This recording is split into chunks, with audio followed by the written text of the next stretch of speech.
Election commission की बदनीयती, एक तहरीक पाकिस्तान तहरीक इस्लाहात एक पार्टी थी, उसको नाम पीटीआई लगा के PTI parliamentarians, Pakistan Tehreek Insaf parliamentarians करके वो परवेज़ खटक के हवाले कर दी गई। बल्कि परवेज़ खटक का कल का जो इंटरव्यू आया है उसने तो उन्होंने दावा क्या किया, उन्होंने कहा जी मुझे कहा गया था आप बल्ले का निशान ले लो, मैंने रिफ्यूज़ कर दिया। ये इलेक्शन कमीशन के ऊपर कितना बड़ा इल्ज़ाम है। इसका मतलब है कि इलेक्शन कमीशन बल्ले का निशान लेके लोगों को आफरे करता फिर रहा है।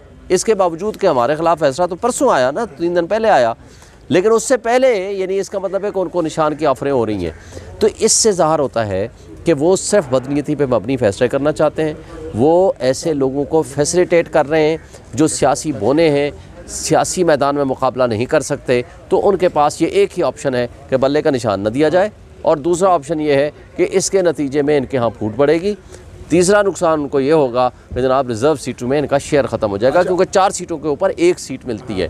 तो ये सारा फ्रॉड और ड्रामा जो कुछ कर रहे हैं, लेकिन शुक्र अल्लाह का हम ये समझते हैं कि पेशावर हाई कोर्ट में इंशाल्लाह हमारी सुनवाई होगी और बल्ले का निशान हमें मिल जाएगा और इनकी जो साजिशें हैं उसमें पानी फिर जाएगा। शुएब शाहीन साहब, इस वक्त पीटीआई के तमाम तर कारकुनान की नज़रें पेशावर हाई कोर्ट पर लगी हुई हैं। आप तमाम तर वकला पहुँच चुके हैं, क्या इस वक्त बड़ी ख़बर है, क्या इस वक्त समात के हवाले से आप बताना चाहेंगे? देखिए, मैं समझता हूँ पहली बात तो यह है कि ये इम्तियाज़ी सलूक है हमारे पार्टी के साथ। दूसरी बात यह है कि ये दूसरी दफ़ा हमें कहा गया, हमने तो ये इंटर पार्टी इलेक्शंस इसलिए कराए कि हमें कहा गया कि आप कराएं। पिछले 2 साल पहले हमारे जो इलेक्शंस हुए हैं उसमें किसी किस्म की कोई कबाहत नहीं थी। उसी तरह के इलेक्शंस हुए हैं तमाम पॉलिटिकल पार्टीज़ के, किसी को कुछ नहीं कहा। बल्कि हमारे यहाँ तो अब इमरान खान साहब के ऊपर किस वोटर का या किस हमारे मेंबर का एतमाद नहीं होगा एज चेयरमैन, तो उन्होंने कहा जी आपकी गलतियां हैं। अच्छा जी, आपके मुताबिक जैसे आपने कहा वैसे हमने दोबारा इलेक्शन करा लिया, अब आप कहते हो इसमें भी गलतियां हैं। अच्छा भाई, अगर आपने दोबारा तीसरी मरतबा भी अगर इलेक्शन कराना है तो उसका एक तरीका है, आप कहते हैं जी 2 महीने बाद दोबारा इलेक्शन करा लो, फिर करा लो। लेकिन आपने बल्ले का निशान वापस लेके ये साबित कर दिया कि आप बायस्ड हैं, आप मुतासिब हैं, आपकी बदनीयती है, आप सहूलतकारी कर रहे हैं। और इंशाअल्लाह हम उम्मीद रखते हैं, देखें कोई भी अदालत इस बात को सर्टिफाई नहीं कर सकती कि सबसे बड़ी पॉलिटिकल पार्टी जो कि पीटीआई है उसको आप प्रोसेस ऑफ इलेक्शन से ही आउट कर दें। इस तरह का मार्शल्लाह के ज़माने में भी नहीं हुआ। और फिर आपने देखा जिस तरह छीना झपटी हुई, लोगों के हाथों से नॉमिनेशन फॉर्म छीने गए, और जिस तरह पुलिस का रवैया था, जिस तरह रिटर्निंग ऑफिसर्स का रवैया था, वो सारा का सारा ये साबित करता है कि यहाँ हमारे यहाँ ना आईन है, ना कानून है, ना बुनियादी हुकूक है, ना जमहूरियत है। सिर्फ आइन और जमहूरियत का तमाशा है। शुएब साहब बताइएगा कि सूबाई पंजाब के सूबाई इलेक्शन कमीशन ने जो है उन्होंने रिपोर्ट की है चीफ जो है सेक्रेटरी पंजाब को और आईजी पंजाब को कि मेरे अहकामात नहीं माने जा रहे। इसके बावजूद भी कोई डीआरओज़ और पुलिस जो है वो पीटीआई के ख़िलाफ़ वहाँ पे जो हरासियाँ कर रही है। इसी हवाले से आईजी जो इस्लामाबाद है और डिप्टी कमिश्नर के हवाले से भी जो इलेक्शन कमीशन के आर्डर नहीं माने जा रहे। तो आपको लगता है कि इस जो आर्डर नहीं माने जा रहे, क्या चीफ इलेक्शन कमीशन जो है सिकंदर सुल्तान वो इस्तीफ़ा दे सकते हैं? देखिए, चीफ इलेक्शन कमिश्नर इस्तीफ़ा ना दे, अपने काम करे। चीफ इलेक्शन कमिश्नर भी सहूलतकार बना हुआ है, अफसोस से कहना पड़ता है।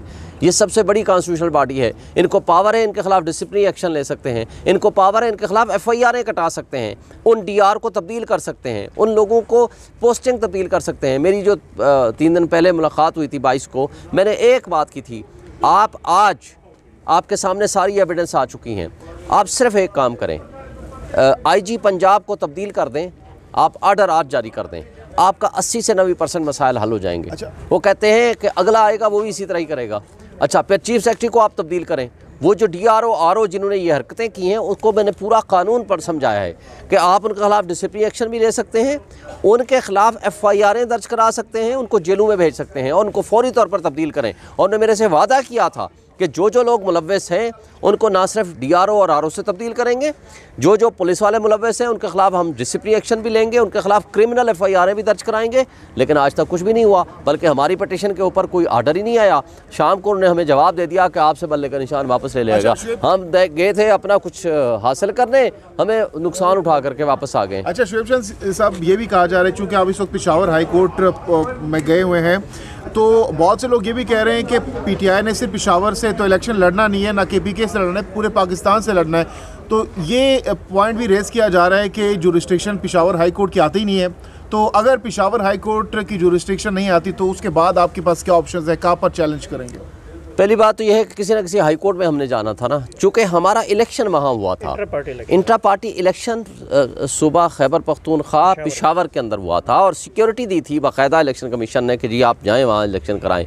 तो जहाँ काज ऑफ एक्शन पैदा होती है तो वहाँ ही आपकी हाई कोर्ट को इंटरफेरेंस का हक हासिल होता है।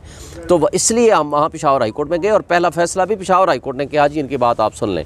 लेकिन पेशावर हाई कोर्ट के पास आज जो हम गए हुए हैं, पेशावर हाई कोर्ट के पास ये पूरा अख्तियार है कि इलेक्शन कमीशन के आर्डर को सेटिसाइड करें। और चूँकि वहाँ इलेक्शन हुआ है और इलेक्शन कमीशन के 4 पूरे पाकिस्तान में ऑफिसेज हैं, और इससे सबसे बढ़कर यह है कि वहाँ हमारा इलेक्शन हुआ है, इंटर पार्टी इलेक्शंस, और मैं होपफुल हूँ कि वो इस आर्डर को सस्पेंड कर देंगे और इंशाल्लाह हमारा बल्ले का निशान बहाल हो जाएगा। अगर कोर्ट से रिलीफ नहीं मिलता है तो फिर क्या पार्टी टिकट जो है वो कौन जारी करेगा? बैरिस्टर गौहर साहब करेंगे या फिर इमरान खान साहब करेंगे जो पुराने बहाल हुए हैं? देखें, रिलीफ तो इंशाल्लाह मिलेगा और हम होपफुल हैं कि अगर वहाँ से पेशावर हाई कोर्ट से हमारे हक में फैसला नहीं आता या हमें डिले होता है तो हम सुप्रीम कोर्ट में इमीडिएटली आएंगे। इंशाल्लाह हमारा हक महफूज है। बल्ले का निशान अगर ना मिला आपको तो कितना नुकसान हो सकता है PTI को? देखिए, बहुत बड़ा लॉस होगा, लेकिन बल्ले का निशान मिलेगा। कोई अदालत, मैं नहीं समझता कि कोई अदालत ये कह सकती है कि सबसे बड़ी पॉलिटिकल पार्टी को आप रास्ते से हटा दो। अगर कोई अदालतें कंप्रोमाइज़ हो जाएं तो हमें नहीं पता, लेकिन मेरा नहीं ख्याल कि ये मार्शल के ज़माने में भी ऐसा नहीं हुआ। आपने कहा कि बहुत बड़ा लॉस होगा, लेकिन दीगर जो PTI वकला है वो तो कह रहे हैं कि कोई फ़र्क नहीं पड़ेगा, चाहे जो मर्जी इंतखाबी निशान मिल जाए।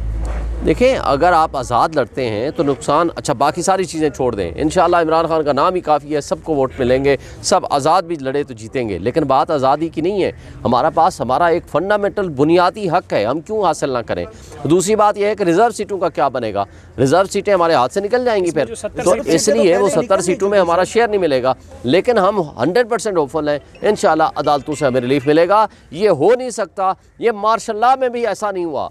शेख मुजीबुर रहमान को दहशतगर्द और पता नहीं क्या क्या गद्दार डिक्लेयर किया था उस वक्त की हुकूमत ने, उसके बावजूद भी उसके साथ ये सलूक नहीं हुआ जो आज PTI के साथ हो रहा है। और इस तरह तो क्या आप पाकिस्तान की एक मेजॉरिटी को प्रोसेस ऑफ इलेक्शन से आउट करना चाहते हैं?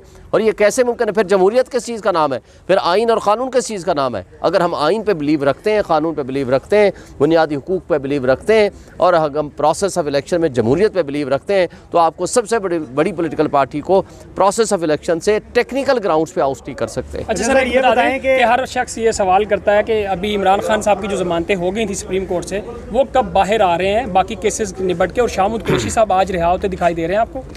उम्मीद है कि शाह महमूद कुरैशी साहब तो आज रिहा हो जाएंगे। खान साहब के ख़िलाफ़ जो 2 मुकदमात हैं, जिसमें एक 27 तारीख है, एक 28 तारीख है, अलकादर ट्रस्ट और तोशा खाना, मैं होपफुल हूँ उसमें कुछ भी नहीं है। देखें, जो ड्रामा रचाया गया था साइफर वाले केस में, जिस सज़ाए मौत पहुँचा दी थी, जब सुप्रीम कोर्ट ने 3 घंटे आर्गूमेंट्स हुआ, कोई एक जवाब था उनके पास? कोई एक जवाब नहीं था उनके पास जवाब देने के लिए, कुछ भी नहीं बोला उन्होंने। तो इसका मतलब ये हुआ कि वो आप ये कह रहे हैं कि कैंपेन में इमरान खान साहब, इंशाल्लाह मैं होपफुल हूँ।